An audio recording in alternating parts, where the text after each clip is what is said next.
نحمده ونصلي على رسوله الكريم اما بعد میری تقریر کا عنوان ہے ذکر. محترم حضرات، اللہ تعالیٰ فرماتے ہیں تم مجھ کو یاد کرو میں تم کو یاد کروں گا. تم مجھ کو اپنی مجلس میں یاد کرو گے میں تم کو اس سے بھی افضل مجلس میں یاد کروں گا، یعنی فرشتوں کی مجلس میں.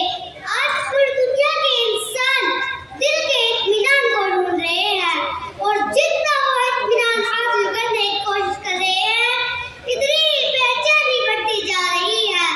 اللہ تعالیٰ فرماتے ہیں دلوں کا اطمینان صرف اللہ کے ذکر میں ہے.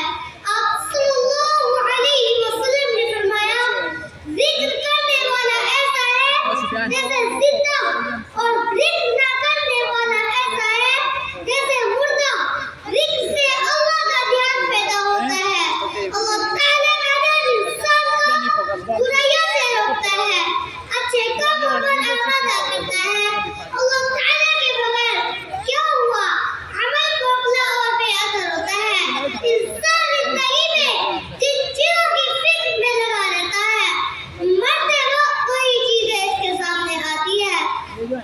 ایک صحابہ رضی اللہ عنہ نے آپ صلی اللہ علیہ وسلم سے پوچھا کہ سب سے افضل عمل کیا ہے جو اللہ کے قریب کر دے.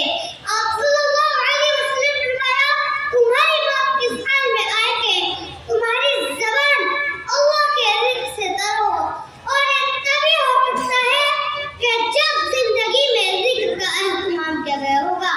اللہ تعالی ہم سب کو کثرت سے ذکر کرنے کی توفیق عطا فرمائے اور ایمان پر خاتمہ نصیب فرمائے. آمین. وما توفیقی الا باللہ.